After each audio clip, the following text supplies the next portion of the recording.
Muito bom dia, meus amigos da CBN Floripa. Estamos de volta para o nosso Sala VIP deste sábado, em nome da RDO Empreendimentos, construindo lares e inspirando sonhos. Casas da Água, com você construindo sonhos de uma vida inteira. E também a Água Mineral Santa Rita. Nossos parceiros, patrocinadores que permitem que a gente traga aqui, por exemplo, hoje, uma figura VIP da melhor qualidade e um homem da cidade. Um homem do esporte, um homem da política, um homem da comunidade, um vereador, um deputado. Edson Andrino. Fazia tempo que a gente não se via, né? Ô, Roberto, alegria vê-lo. Muito Tranquilo bom. aí? Tranquilo. Parece um guri. Saúde boa? Saúde boa. Saúde boa. Edson Cuidando, Andrino. né? Depois de 70 toda hora aparece uma coisinha, mas tu vai Sim, driblando. mas vai resolvendo, vai resolvendo. O Edson da Lagoa da Conceição? Da Lagoa da Conceição. Meus avós, os meus bisavós, o meu pai, todos nasceram na Lagoa da Conceição. Na Conceição, mas não é daquele tempo em que o Isauro Veras queria tirar só a subida e deixar só a descida. Frederico Veras. Frederico Veras. Frederico Veras não era dono de uma empresa de ônibus? Eu acho que era parente esse. Esse era primo do Isauro Veras. Ah. E ele fez uma campanha de vereador e disse, se eu for eleito, eu vou tirar a subida do Morro da Lagoa e vou deixar só a subida. Alguém disse para ele, não vai dar certo. Ele disse, então eu faço um túnel e resolvo o problema. O Isauro era teu adversário político? O Isauro era do PSD, o meu pai era da UDN. Isso aí era bem definido na época. Tu também era da UDN? Meu pai era da UDN. Não, eu não cheguei a pegar. Quando eu já entrei, foi em 66, que eu comecei a fazer política. Eu já entrei durante a criação do MDB, no mesmo ano que foi criado, em 66, criada a Arena e o MDB, né, extinguiram o PTB, a UDN, o PSD, e eu entrei no MDB. Tu era do grupo do Ulisses Guimarães? Era, exatamente. Daquela turma toda. Mas antes da política ainda teve caça submarina, por exemplo. Eu me lembro de tu mergulhar e de ser campeão, pegasse um mero uma vez aí, que era o maior do mundo aí, não sei como é que era. Lá na Ilha do Arvoredo. Muitos meros, né? Na realidade, eu tive o primeiro restaurante que o dono que abastecia. Porque na época você você não criava marisco em cativeiro nem ostra. Então eu tirava marisco de mergulho, ostra no Rio da Madre e mergulho, né? E eu era vereador, a sessão era à noite, né? O dia eu mergulhava, né? Ganhava muito dinheiro com o restaurante.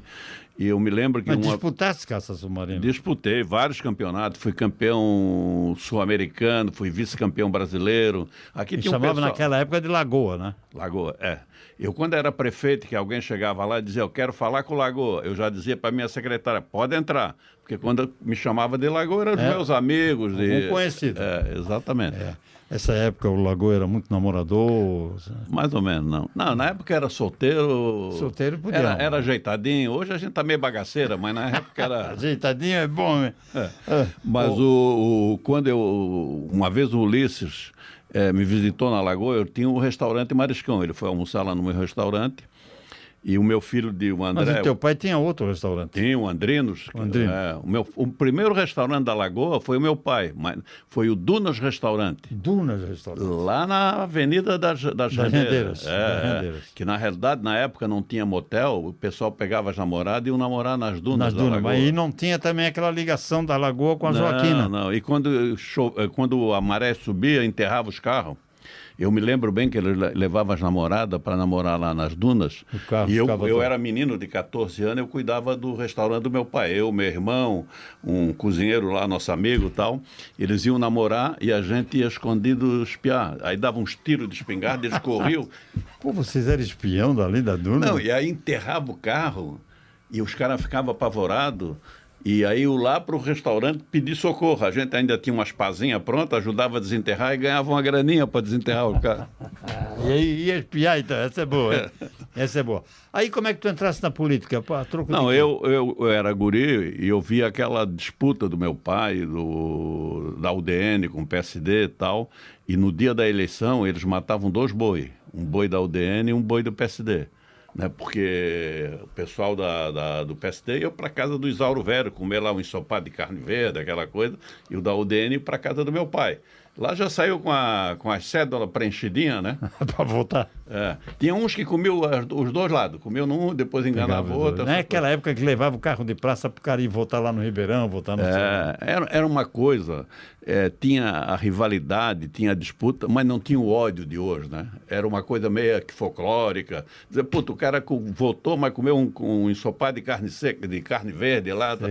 Não tinha essa disputa ferrenha. Tu nunca foi um político assim de ter assim, ódio, de ter um rival, por exemplo? O Esperidião era teu rival.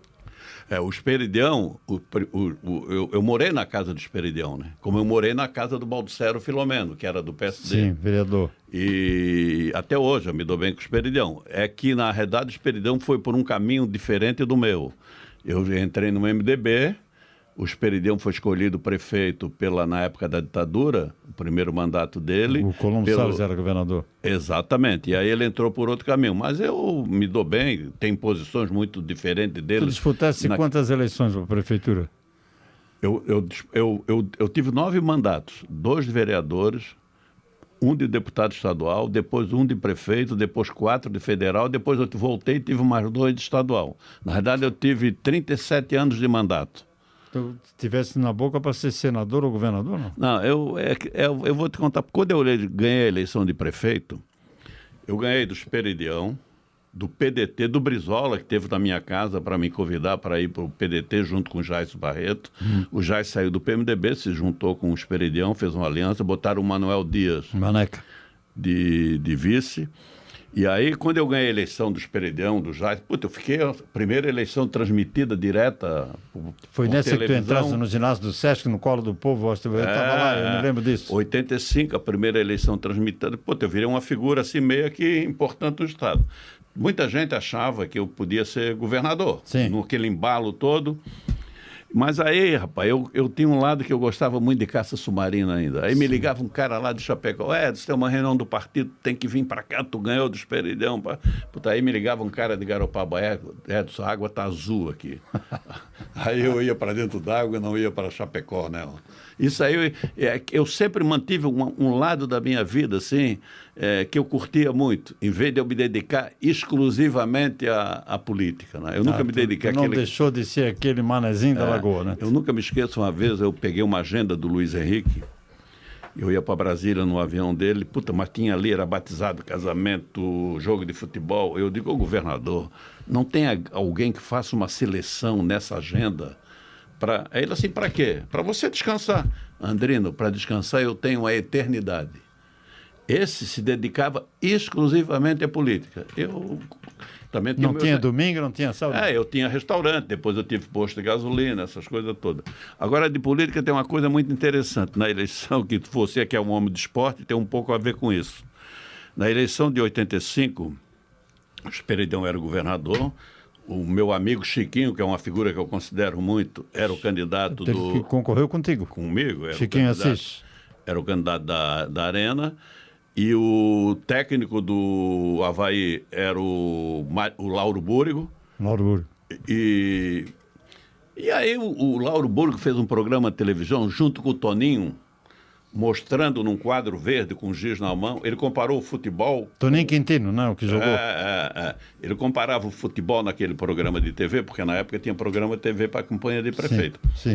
Ele comparava o jogo ali com a eleição. Então o Lauro, grande figura, meu amigo... queridíssimo. Ele pegou o giz, mas quem mandava aqui era o Esperidião, né? Então, o Esperidião havaiano, tudo, apoiava o Chiquinho.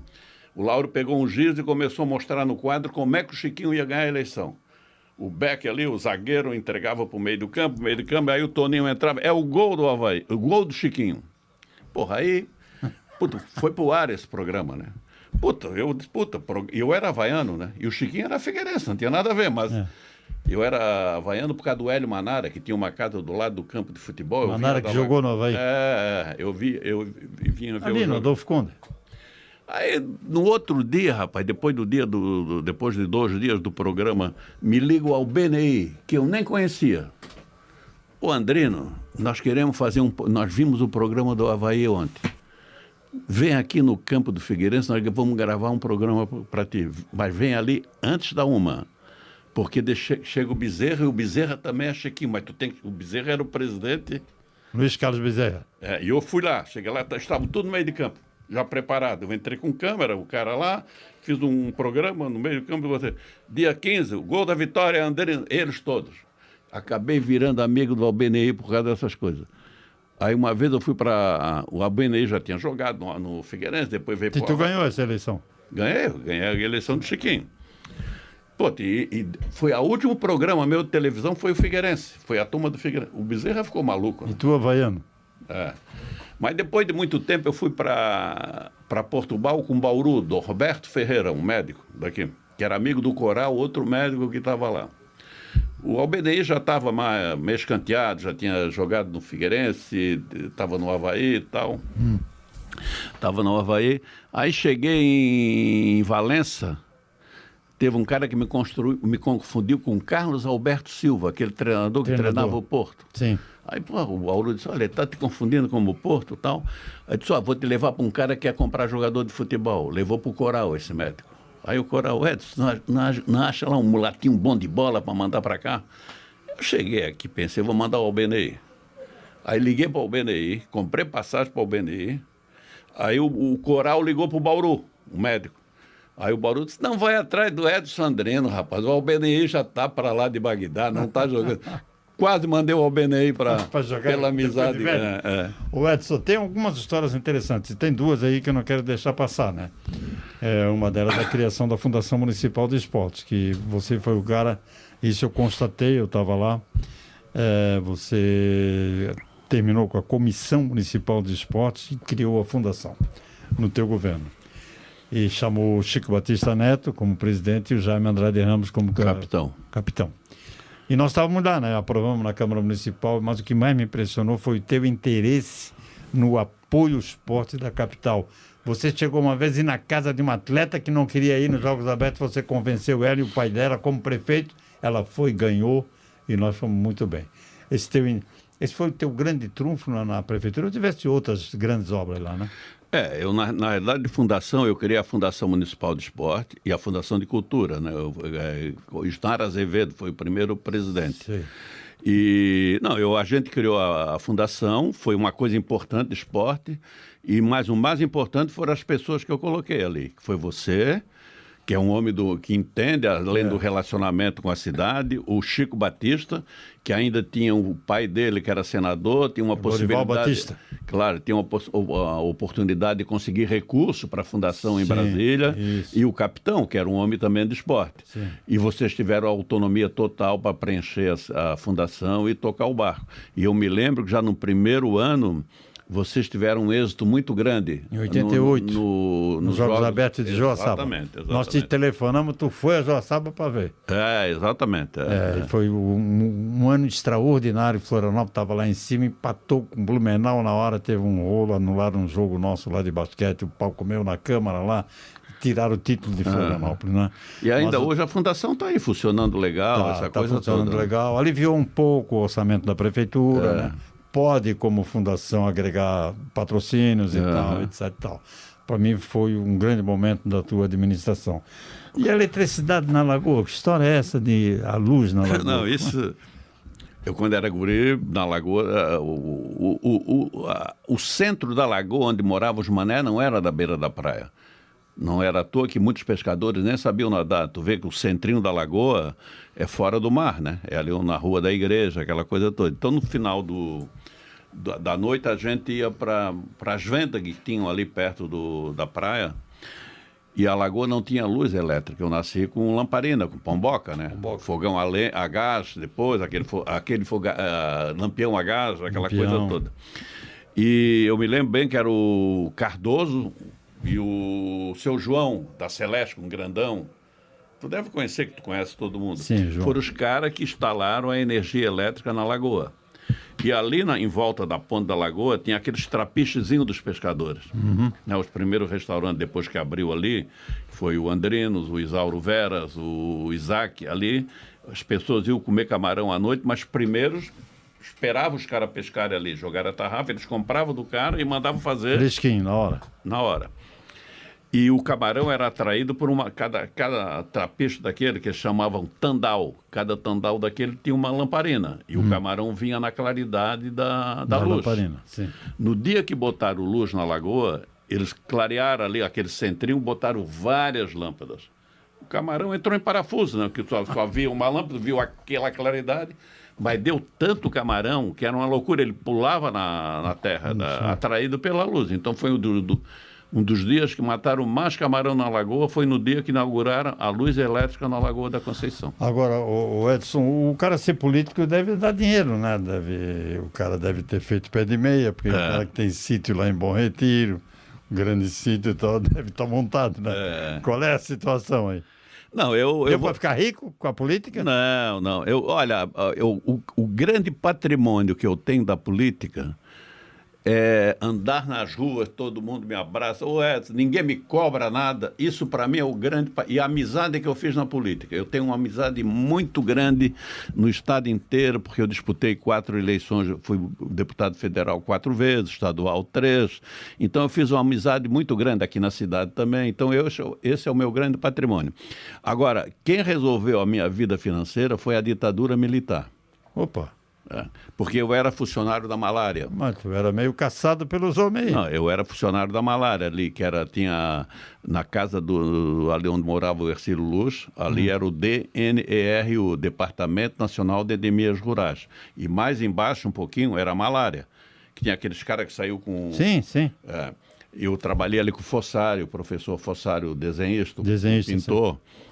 E eu fui preso em São Paulo, em Ibiúna, no 30º Congresso, que foi proibido pela ditadura, porque a UNE foi fechada e a gente fez um congresso clandestino no interior de São Paulo. É uma história até interessante, como é que eu fui preso lá. Aqui fui eu preso, o Marquian Karinowski. Esse com esse nome, Marquian Karinowski, está na cara que era comunista, né? Não era o meu caso. Sim. Mas tem uma turma realmente da pesada, né? Tem um pessoal bem, assim, revolucionário. O Paulo Alves, um médico aqui, mandou Amaro e tal. E a gente foi para São Paulo primeiro, dormi lá num apartamento do Rocha Nascimento, que tinha um apartamento na São Luís. Depois eu acabei indo para Ibiúna. Tudo clandestino, tudo escondido, né? E lá em Ibiúna, eu tinha uma senha. Pelo horário que eu chegasse ali, eu tinha uma senha. Se eu fosse, era 2 horas da tarde, eu tinha aqui no Correio, tem uma estátua no meio do Correio, eu recebi essa informação, eu não conhecia. Que esquema? Aí eu chegava lá e eu tinha que perguntar, quem é o dono do cinema? Tinha uma moça com uma Realidade, que era a revista da época, debaixo do braço, eu perguntaria para ela, quem é o dono do cinema? A resposta, o dono do cinema é o coveiro da cidade, ou seja, era a pessoa que eu tinha que seguir. E aí fui para Ibiúna. Botaram 900 estudantes no meio do mato, lá numa fazenda que era do Ademar de Barros, e era como uma cidadezinha, como, vamos dizer, Rio Rufino, com 900 pessoas. Deu fome, chuva, foram comprar pão para 900 pessoas, a polícia descobriu, prendeu todo mundo. Aí eu fiquei preso lá no presídio Tiradentes, o Rosinha mandou buscar o pessoal para trazer para cá. Tratou todo mundo muito bem. A gente veio num caminhão de carregar boi, mas todo mundo teve comida na estrada, aquela coisa toda. E quando eu cheguei aqui, depois de uma semana, era um general que era o comandante o chefe da minha repartição. Ele me chamou lá com uma carta confidencial: a partir da manhã o senhor está demitido. O senhor é subversivo e tal. E me demitiu. O que aconteceu? Por isso que resolveram a minha vida financeira. Mas tu não era político ainda na época? Tu era estudante? Não. Foi depois que eu disputei. Depois desse episódio que eu disputei a eleição eu era estudante de... estudante. Eu fazia direito... O Luiz Henrique não estava nessa? Não. Eu fazia direito e economia. Eu fazia direito à tarde e economia eu fazia de manhã na Federal. Aí arrumou tua vida como? Não, porque aí meu pai me achava um baderneiro também, né? Que o meu pai ainda era da Arena, e emprego aqui para quem era subversivo a cidade não dava, preocupada com a ditadura, aquela coisa toda. Eu tinha um rapaz que trabalhava, que era o representante da Texaco na Faculdade de Direito, o que comandava a Texaco aqui. Eu disse: Cláudio, tu tem que me arrumar um posto de gasolina na Lagoa. Eu tinha o terreno do meu pai lá, que eu tenho até hoje, né? Aí eles, puta, mas a Lagoa tinha 5 automóveis. Eu disse, mas fim de semana vai muita gente para lá, a gente vende gasolina. Aí ele conseguiu lá em Itajaí desenterrar um tanque na beira do rio, me deu uma bomba, me arrumou um dinheirinho para comprar primeiro combustível. Eu acabei fazendo meu posto de gasolina na Lagoa. Na época tive muita dificuldade para mantê-lo, porque não tinha muito movimento. Movimento nenhum, né? Depois eu fiz o segundo, fiz o restaurante que eu mergulhava, não comprava peixe, e hoje eu tenho a minha independência mais pelas minhas atividades econômicas do que pela atividade política. Que história bonita, essa história, muito bonita. E hoje estás aposentado. Tô Política nunca mais. Estou aposentado pela Previdência, pelo INSS. Sim. E política não, eu saí faz um... Mas saísse decepcionado? Com o meu partido. Eu me lembro que tu fez o alguma MDB, eu fiz um documento, eu sou o 9º filiado em Santa Catarina que criou o MDB, o 9º de todo. Era o Saulo Vieira, o Fausto Brasil, o Dejadir da Pascoal, era um grupo bem, Rupp, Abelardo Rupp, era um grupo pequeno que fez o partido. Sim. Eu tinha 19 anos, eu disputei a primeira eleição. E o PMDB hoje virou um partido que era a bengala do Fernando Henrique, depois virou a bengala do Lula, agora é a bengala do Bolsonaro. Então, um partido que perdeu a característica, assim, entende?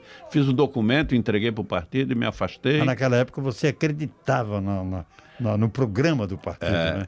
Hoje você troca por interesse. Não, né? E as lideranças nacionais eram referência para levar o jovem a fazer política. Isso. Não é? Era o Tancredo, é o Ulisses, Teotônio Vilela, Franco Montoro, Mário Covas, entende? Nomes especiais. Então, você se espelhava nessas pessoas. Hoje, eu te pergunto, qual é uma referência do MDB nacional? Não só do MDB. É, né? de outros partidos. Eu estou falando do meu porque eu saí do partido, lamentavelmente, né? Sei. Edson Andrino de Oliveira. Passou rápido, hein? Nós estamos chegando ao final do nosso... estamos chegando ao final do nosso bate-papo. Mas ainda dá tempo para te falar da grande realização como político. Qual foi tua grande realização? Roberto, eu acho que essa semana até me ligou o Meira, o Narbal, que está fazendo uma matéria para uma revista, e me perguntou sobre isso. Às vezes, não é só o que você faz que marca uma administração, é também aquilo que você deixa de fazer, ou não permite que façam. Né? Por exemplo, quando eu entrei na prefeitura, tinha uma lei que permitia 12 andares no interior da ilha. Eu levei 3 anos para acabar com 12 andares no interior da ilha, que a Câmara não votava. No 3º ano, que eu fiz uma mobilização muito grande no interior, conseguimos encher a Câmara de gente e acabamos com os 12 andares. Depois que entrou o Bulcão, permitiu 4. Tu imagina, faz 40 anos que eu fui prefeito. Tu imagina se nós tivéssemos 12 andares no interior da ilha. Você já não anda hoje? O Edson, rapidinho. A cidade era melhor antes? Eu gosto mais da antiga Floripa que eu vivi. Mas você me perguntou, eu acho que projetos importantes, por exemplo, o polo da informática, tecnologia, que é a maior receita da cidade, foi no meu governo que foi criado. Eu aluguei um prédio ali do supermercado Imperatriz, atrás do Banco do Brasil da Trindade, ali criamos a primeira incubadora e o primeiro condomínio de tecnologia, que depois veio o Clanubim e criou o polo da tecnologia. Mas eu me lembro sobre a cidade... Tu saísse com a consciência de ter feito... Tranquilo. Não, se você perguntar, você foi o melhor prefeito dessa cidade? Eu vou te dizer, eu fui o prefeito mais esforçado dessa cidade. Foram 3 anos, meu mandato foram 3 anos, né? Mas com respeito à cidade, eu vou te contar uma frase do meu amigo Zininho sobre a cidade. Eu fui visitar o Zininho lá em onde ele morava, no Abrão. No final da vida dele, que ele trabalhou comigo na Câmara, quando era vereador, ele era sistema ali de gravação das sessões e tal. Eu cheguei, falei com a esposa dele que morava em cima, ele disse, Edson, o Zininho está embaixo, no andar de baixo. Eu entrei, ele estava trancado dentro de quarto, cheio de gravador, com as garrafas de vinho ali. Eu disse, Zininho, vou abrir essa janela aí. Estava trancada mesmo, com tranca. Ele disse, Andrino, não abra essa janela. Eu não quero ver essa cidade que estão destruindo, com a quantidade de prédio que estava surgindo. Então eu te pergunto, era uma época boa que nós vivíamos, né? A beleza da cidade. Eu acho que ainda, porque Florianópolis ainda é uma das melhores cidades do Brasil, se não a melhor. Ainda é. E você tem que ter muito cuidado, né? O negócio, principalmente de crescimento desordenado, eles citam muito com exemplo como Camboriú. Eu espero que não transforme Florianópolis em Camboriú. E aí, para não acontecer, precisaria de pessoas como tu, os mais antigos aqui, voltar à política, fazer uma corrente, etc e tal. Mas, Edson Andrino, que bom te ver, saudável, bem, de saúde.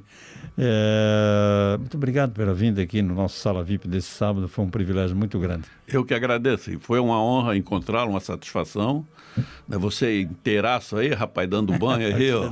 Estamos lutando. Como diz os mané, tá dando banho. Tá dando banho, obrigado. O Edson Andrino foi o nosso convidado de hoje. Sala VIP é um oferecimento da Casa da Água, RDO e também a Água Mineral Santa Rita. Um abraço, pessoal, até o próximo sábado.